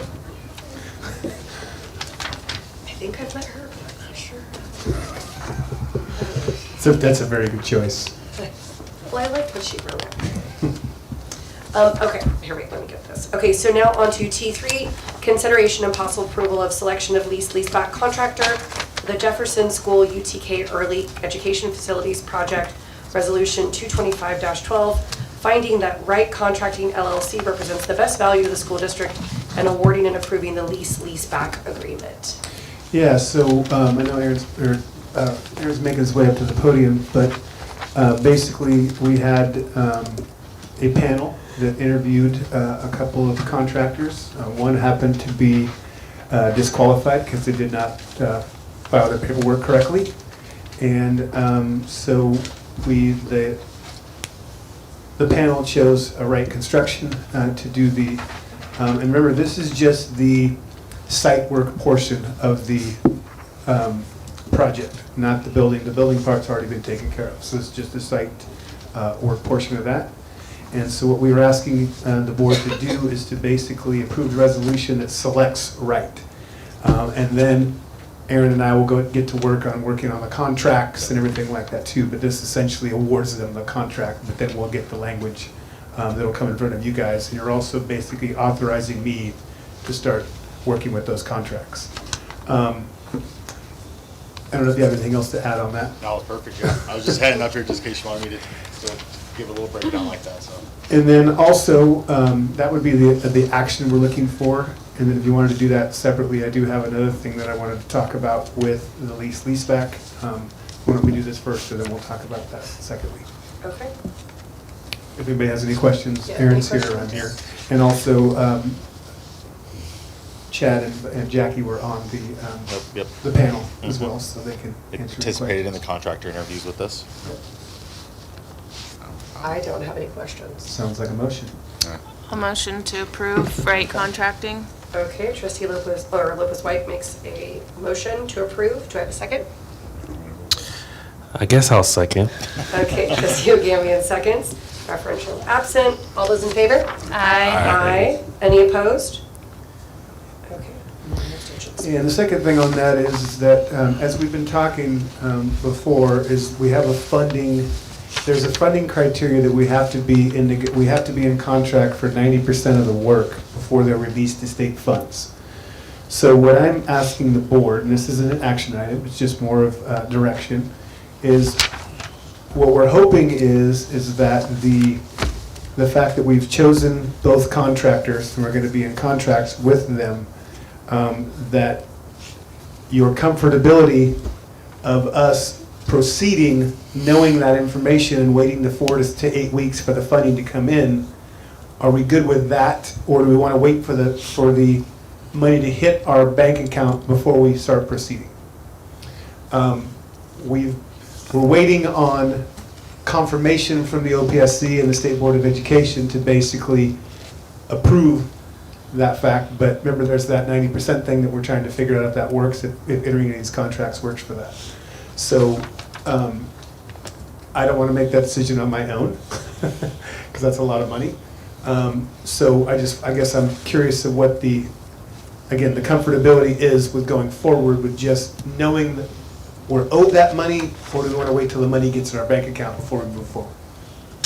I feel if we want to stay on schedule, That's what I was thinking. then we need to move forward. We It are would on a push it at timeline. least 2 months down the line if we Yeah. waited, yes. And foreseeing other possible snags, whether it be weather or whatever it might be, you know what I mean, for project times and whatnot. I don't know construction that well, but still. I'm all in favor of going forward. My recommendation is that we move forward. I'm fine with moving forward. Were you awake? Yeah, no, I was thinking in my head, 90% of the work has to be in contract, correct? 90% of the amount of the project has to be under contract, yes. Exactly. Okay, and we have that. We are for sure at 90% now that we're Yeah, so- approving this, Go or, ahead. Over this next month, we'll work with the contractor to present to you guys a GMP. So we'll be applying their post-construction and construction fee to a schedule of values for each component of their part of the project. Once we've done that, that'll bring our contract value to 100%. So right now, with just JL Construction at the estimated value, they don't reach that 90% for us to be able to complete that application and move forward. Not me personally, but King Consulting in the district to complete that application process to release the funding. What he said. I think we're Okay, We're are we good. in agreement? It sounds like. Yeah. Okay, good, thank you. Appreciate that. Likewise. Okay, so on to discussion action item T4, consideration and possible action on board policy 3100, budget and review of resolution 222-04, committed fund balances.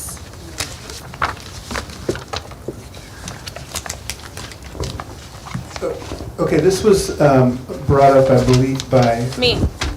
Ashley at the last meeting to look at the two different, one of them is the board, there's two different things we have here. So one of them is the board policy, which is 3100, which talks about the board, the district shall maintain a 10% reserve. And then, it says other words, obviously, but that's, I think, the piece That's the that we're big talking part. about, yeah. And then the second piece of it was, that I think, I'm not sure if it was Jackie or if it was. It was also me. Also you, okay, never mind.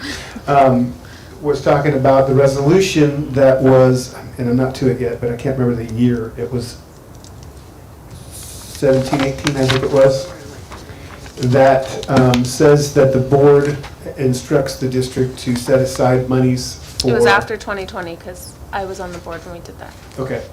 And to set aside monies for the track replacement or the athletic fields replacement, as well as there's a different fund that deals with technology and furniture. Yeah. And I believe also one of the questions that came out are we setting aside enough money or too much money or what? And then we talked about the fact that it's somewhat difficult because during COVID times we had monies and we also Right. had, we bought a lot more things during that time for, whether it's sneeze guards or things like that too. So it's a little bit difficult. But I know that Krista and I have been working on, and this is another piece of paper that you have in front of you, working on tracking that, and you'll see that we have spending all the way back to 14-15, and it shows there in what we've spent, but we don't really have, like, when it says furniture, we don't really have what that furniture was, right? So there's no way of, we didn't get that information yet as far as whether they're sneeze guards or whether they're desks or things like that. From what I've been understanding from staff is we haven't gotten a lot of useful furniture for a while. So I'm assuming these are other things that were purchased because we had to with those funds to be able to do that. So I know this is a long-winded answer, but it's hard to figure out exactly if we have enough or too much we're setting aside on the computer and furniture part, and technology and furniture part. I believe that the number for the $100,000 a year for the athletic field part was to get us to $1 million in 10 years, essentially, which would obviously be $100,000 a year. So that one's a little bit easier, but naturally we haven't dipped into that one at all because of that. But I would also mention that we did not, as you can see, for 24-25, the current budget year, we did not make those Right. contributions. See, we made one contribution, and that was 75 to, which? Fund 14 for maintenance. Fund 14, correct. So we didn't do the three that we're discussing tonight. The repairs because there has been repairs done to the turf and to the track. Where did those repairs come out Those came out of? of routine maintenance. They came out of 14 out of that track Yeah, money. out of that money. So Oh, they out of that money. did. They Okay. did come out of that money. Yeah. Okay. So I guess for me, why I wanted to see this, and I feel like when that resolution came to us, the idea is great, we had all this money sitting there, but there was, and this is just me personally, I felt like there was not, this is why we're deciding this much money. A ton of oversight with it. Right, it was kind of told to us, this is how much money we're going to need in 10 years for the track to be replaced. I didn't see that in writing of I never saw what the lifespan is of the track, how much it would cost. I didn't see where these numbers were generated from, and that's why I want to see this. And we are also. It was presented to the board, though. Not when I was on the board, not the track When and we field. made the decision to move $100,000 a year into it, that was presented to the board. It was told to us that that's what the cost was going to be. When we made the decision to get the track and field, that Right. was one of the That's questions. why I wasn't on the board then, so that's what I'm saying is I never saw. It was just I'm told saying, to us. I was on the board then, and that was presented to us and told to us that that would be the cost in that amount of time to replace it. So when we made the decision to purchase it, that was what was told to the current board at the time. And we are currently working with Aaron and his group to figure out approximate cost of replacement, because we know every year that goes by, it changes, right? Yeah. So we're trying to Yeah. figure that Thank you. amount out. Well, and how can we stretch the dollar with the track and field? Like what, I guess, it's more into it on that one in particular. Like what deems its lifetime is up? Well, the field itself, let's say, has what, like a warranty lifetime, right? And they have a predicted lifetime. Whether it's 10 years or 12 years, I don't know. And it could last 20, right? Right. But you go by kind of what industry Standard. has shown how long it will last, right? And so, but I also don't know that a million's close. Yeah. And I think it's probably at least 50% more than that. Would be my At guess. least. Now. They're Bring not up the cheap. board policy, the 3100. Yeah. So I think for me, the correlation is that what we all need is more flexibility with what our funds look like and where they go, from what I'm hearing. And I feel like whenever we state the district budget shall have a 10% reserve, I think that really ties our hands. And I do think that it would be great to have it as a goal, but the shall really restricts us.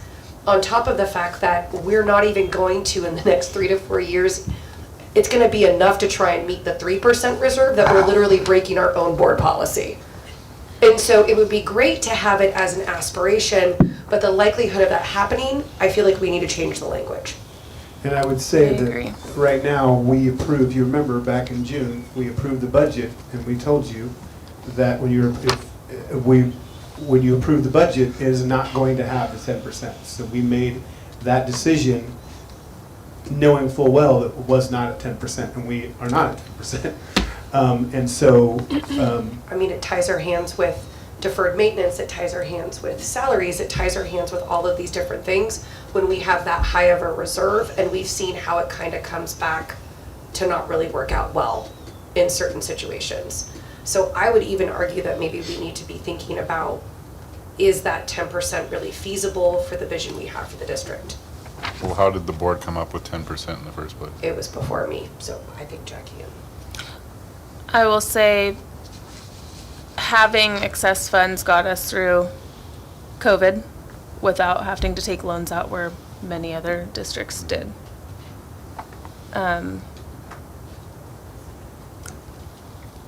But then a lot of one-time money came in, and then a lot of spending happened.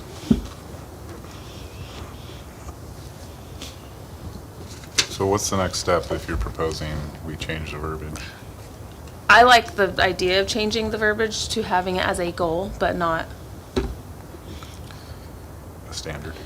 yeah. so if, just for procedurally. But I don't know how to Yeah. word that. Procedurally, all you need to do is, it does not take 2 meetings to do that, because the board, the policy already exists. It takes 2 meetings to create a board policy. It only takes 1 meeting to amend a current board policy. I'm not suggesting we do that now, because I think it's one of those things I think we need to kind of think about, and think about what is our goal. Do we want to change that? I would just say, in my experience, I've only seen, I've been limited in my districts, obviously, but I've only seen it to where it says that it strives, it has a goal of 10%. Clearly, this last year, we did approve a budget without it, so we did make the decision, but it does feel a little weird to have a board policy that we're not following. Well, on top of that too, I think that unfortunately what's gotten all of these districts in trouble is the short-sightedness and the one-time dollar spending and not having sustainable practices. And I think that whenever we're talking about a 10%, what I would love to see, and Krista, this is obviously up your alley, is looking at what does a 7% reserve look like? What does, you know what I mean? Some different options to see. We'll still have a good buffer, because I know that's what all of us would love, just in case, heaven forbid, like another COVID. But at the same time, is 10% really absolutely necessary? And I get that we're changing the verbiage, so that all, but it just, I don't know. I was just kind of thinking of that as well. Planning for our future, retaining our programs we want to grow, the facilities we want to update, and not feel like, oh no, we're not trying to hit that 10%. And then us walking back on that is not what I would. One thing that I would add, though, is the 10% barely, I don't even know if it does, cover 1 month's worth of expenses for our district. Okay. So think about it that way, right? Yeah. And now remember, the state of California for our size district says that we're only mandated to have a 3% reserve. That's the minimum we have to have, right? And we've had that discussion about, whether you're positive or negative and things like that, right? Whether your budget will be approved. But just I think it bears mentioning that we do have at least 10% a month on expenses. Water. Yeah, we saw the all that water stuff. bill. People, our payroll and everything like that too. So keep that in mind as well.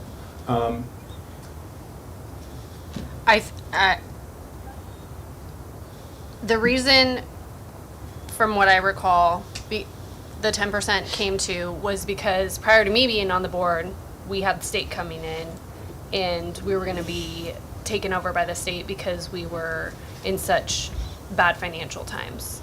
So once the board was able to dig themselves out of that hole, it was a goal for us to not get back there, and we were able to budget and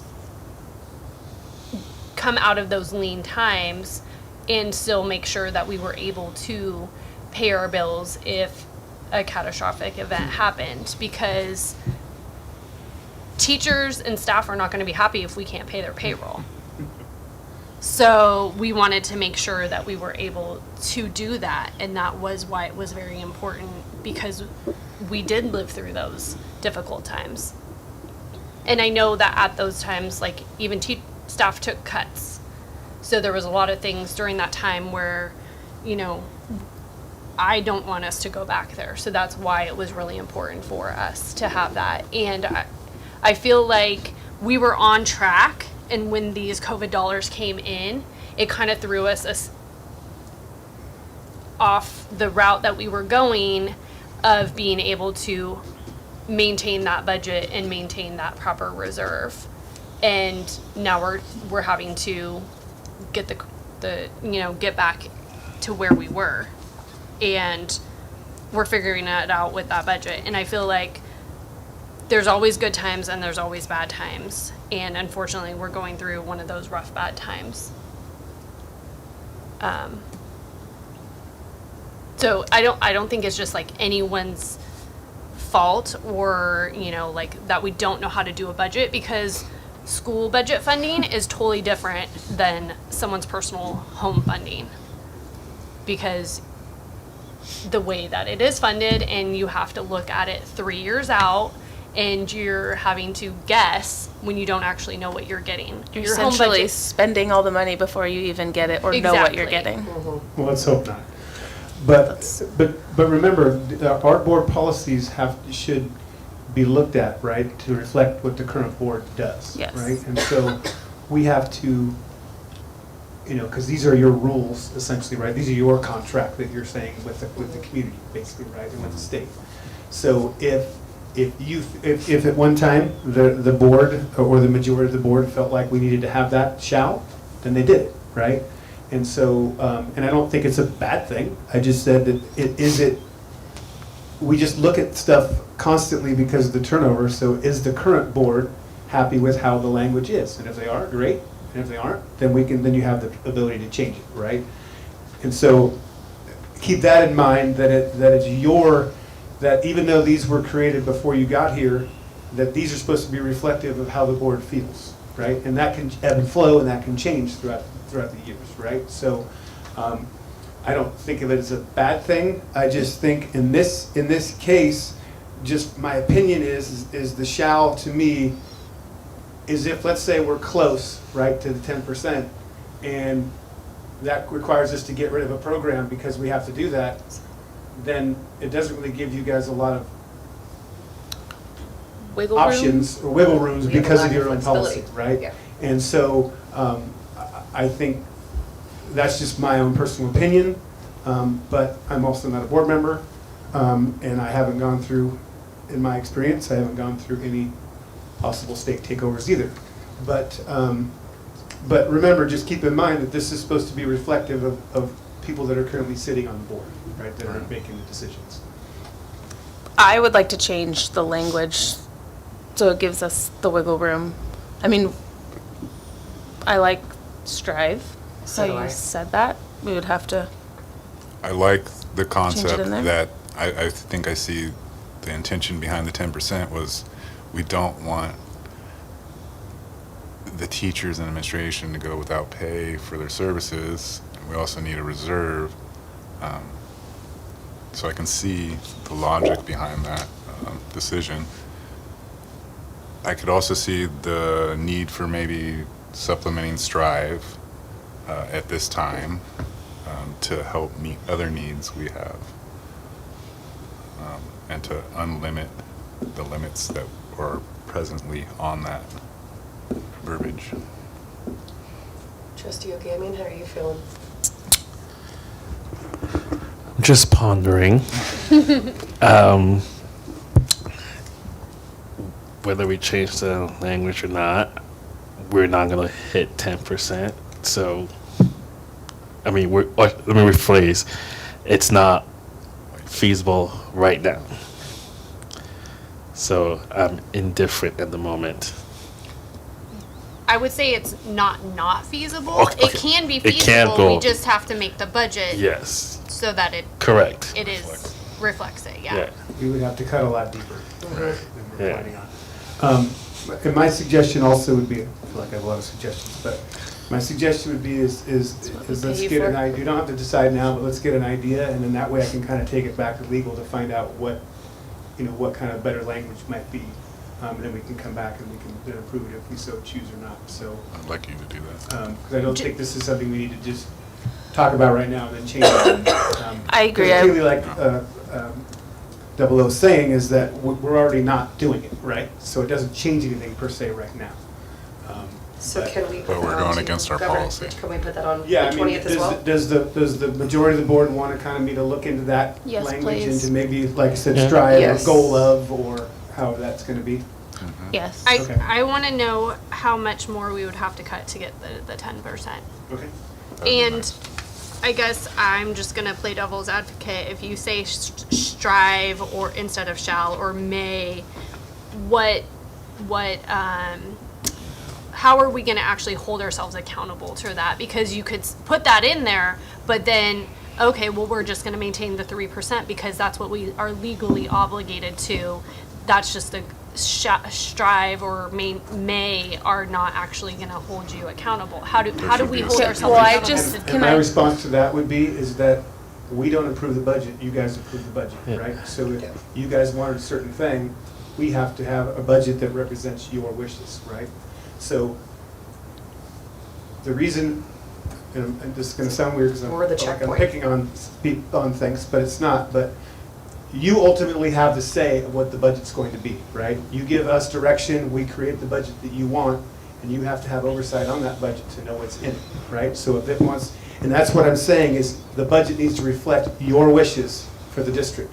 Whether it's 10%, whether it's 15%, whether it's 8%. You're gonna have to make that decision. So whatever we as staff is tasked with to bring to you has to match your goals you set for the budget. Well, and what And I- oversight needs to happen. Yeah. I'm going to do a quick necessary and proper clause from our constitution. I like the idea of strive because, again, it all reflects on the year. It's year to year, it's different board members' visions, it's whatever superintendent, it's all of us together. And like, we need that general language, I think, Jackie, to be able to be flexible enough because what one person, what one board thinks is super important may not be what the next board does. And I think just having that flexibility and making sure that we're all that checkpoint for what the budget looks like will kind of naturally build itself into it, even if we have the word strive. I think that by having a board policy in general with the 10% memorializes the importance of having a 10% reserve. But by changing the words, the verbiage, by striving, yes, we're going to try to do that every year, but like this year, we can't. We're not even there. And right now, I don't like that we're not following our own board policies, because if we're not following the board policy we have, it to me signifies to the public, well, they're not going to follow. What's going to stop them from like going against a different board policy, to where we're in this situation where we cannot meet 10%. Like, there's just, it would be significantly harmful and disruptive to the students in our district if we were to cut things to make the 10%. Yeah. So that's why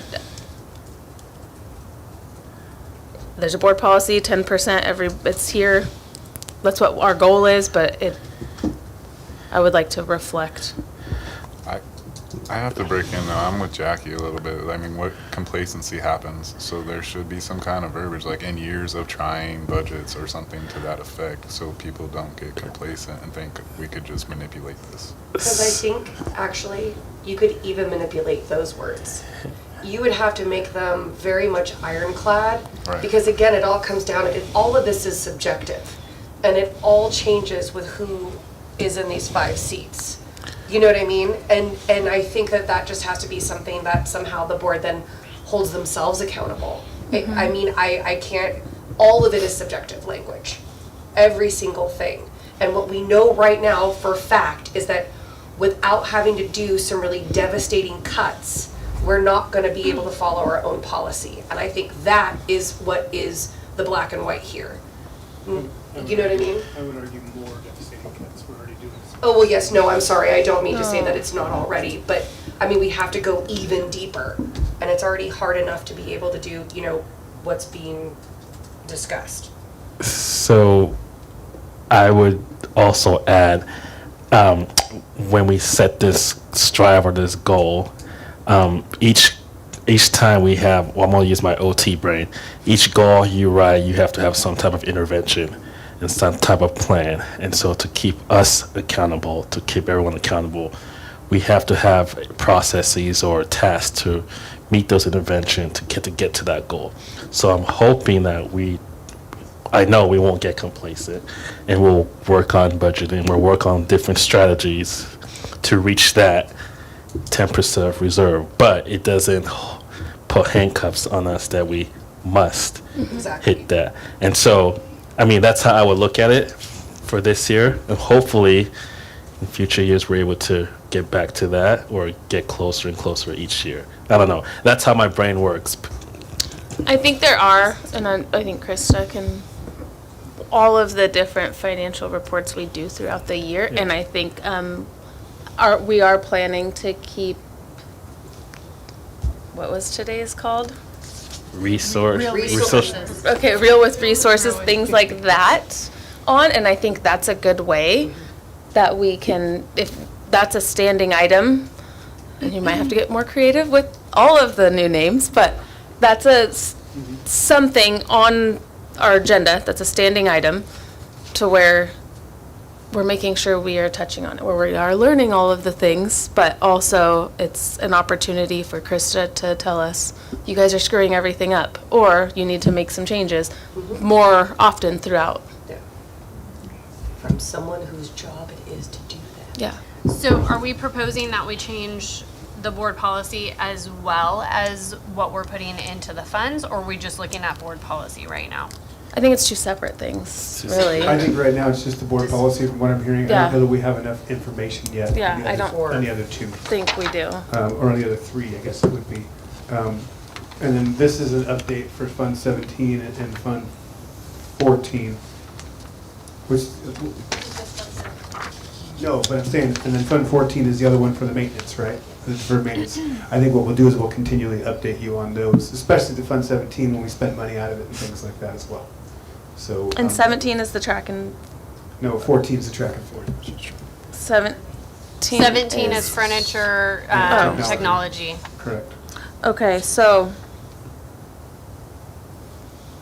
my question on how to read this. So the top line there says Interest. interest, right? And then the next one is the amount of revenue we've been putting in there, right? Right, You every see year. a couple holes, right? And then. Oh, this is broken down between Then the the sites. next one is expenses, straight across for the year. And then that's broken down by the site. And that's, Does that make when sense? it's broken down by the site, it's a combination of the two? Yes. Okay, they're no, No? oh, just furniture, I see that there. Oh, okay, so yes, only furniture, yes. I'm gonna throw another question in here. For furniture, how do we determine like what site gets what percentage?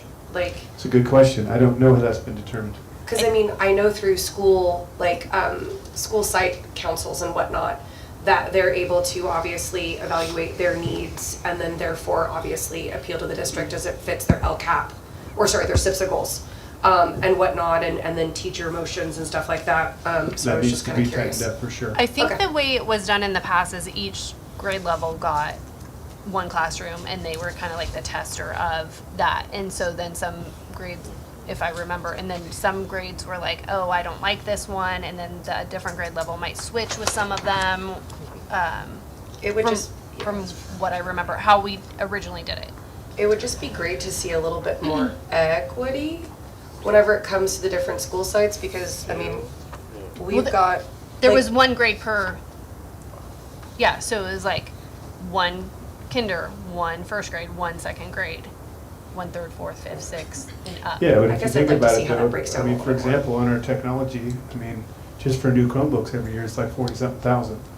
So that already takes care of most of the 50,000 we put So away that's a whole other question. for that, right? So there's some that we're gonna have to adjust, but, you know, because that leaves us about 5 to 8,000 left over for anything else besides after the Well, and Chromebooks. when it comes to technology, can we ever revisit the whole one-to-one policy? We can revisit whatever you guys want. Okay, yeah, You're in because control. they're obsolete after a few years, and it just seems very unsustainable to sit there and keep on forking out money for Chromebooks. Is our entire district on a one-to-one still? Not the entire district. No, I think you guys No? just have. So what school is, oh, well, because Jefferson isn't one. Because my, Yeah. And we have iPads as well, right, but in those, none of our technology moves with the student. Okay. And you're, So it's middle and then high school. Washington, 5th and 6th grade have Chrome carts in their classroom. 7th and 8th grade, students have their own Chromebooks. so like high school, then for 7th and 8th. Got it. And then high school's got, everybody's got a Chromebook. Yeah, okay. But I would say that the Chromebooks do follow the students. When they get it. In 7th through 8th, 7th through high school, yes. Yes, But I so will say it does fixed get for turned in 5. and gets like fixed or whatever over the summer, then it goes back to the students. We haven't been, but yeah. In the it past, gets they fixed, have. Yes, correct. But at the end of their high school career, they're generally not worth a thing. I think last year was the first year that. Yeah, I mean, we generally just students- offer to sell it to them because there's really nothing, it's not worth anything to I mean, we keep a couple to recycle for loaners, but it's, by that time, they're already 4 to 5 years, maybe even 6 years in, so they're only designed to last maybe 3 years Mhm. most, so. Yeah. Okay, I was just curious, that's all. So if I could wrap up here, not Yes. wrap up, or at least figure it out. So what we're asking to do is maybe work with legal to maybe look at some different language that's in there. To what Mr. Gamion said was talk about striving for 10%, maybe goals stated in there too, maybe have some, and then some ability to be able to hold accountable, some language things there as well. Mm-hmm. So is that what I'm hearing? And then we'll just keep tallying and trying to drill down a little bit more on the other expenses and things, and I'll try to get replacement costs and that sort of stuff to be able to, I mean, obviously it would be approximate, but we'll at least have a better idea. So part of the questioning last meeting was how are we evaluating depreciation? so that way we can make more educated decisions on how the monies should be. Yeah, well, obviously, like, technology depreciates. Well, that's an easy That's one. easy. I'm Yeah, talking but about as far as, furniture, I'm talking furniture goes and about. stuff, yeah, it's a good idea, yeah. And then, Yeah, is thank you. there, I don't know anything about the track and field, but is there some sort of like, can someone go and evaluate the track and field and say, hey, you're actually Yeah. doing a lot better than we thought Yeah. we at could have this point? We've had the turf for, what, almost 5 years now? I don't know. Does anyone It's been remember? that long. 4, at least 4. 4, I would say. And is there a way or something that someone can say, oh, you're doing better than, or you're not looking like you're on track on the track? Like, I don't know. Probably, yes. I would assume once we start getting some approximations, people will come out and look and see what Okay. kind of state we've got. Yeah, that's what I'm hoping to get Ben Pelt. That's a service that we could. Yeah. Okay, so do I have a motion? Well, we're not, Oh, sorry. there's no Yeah. direction, Oh, that's or right, there's just sorry. It direction. always throws me whenever it's like, Are you part of the same meeting? yes, I am. It's been a long day. Okay, so you have your direction. Okay, so on to future agenda items. U1, high school graduation requirements. Is there anything else that anyone would like to add? Yes. Okay, so future board meeting dates, February 20th, our special board meeting at 4:30 PM. March 12th, regular board meeting at 6. April 9th, regular board meeting at 6. And then May 14th, regular board meeting at 6 PM. I move to adjourn the meeting at 8:03 PM. Okay, trustee Lopez White makes a motion. Do I have a second? A second. Okay, trustee Ogamian, preferentials absent. All those in favor? Aye. Aye. Any opposed? Okay, thank you.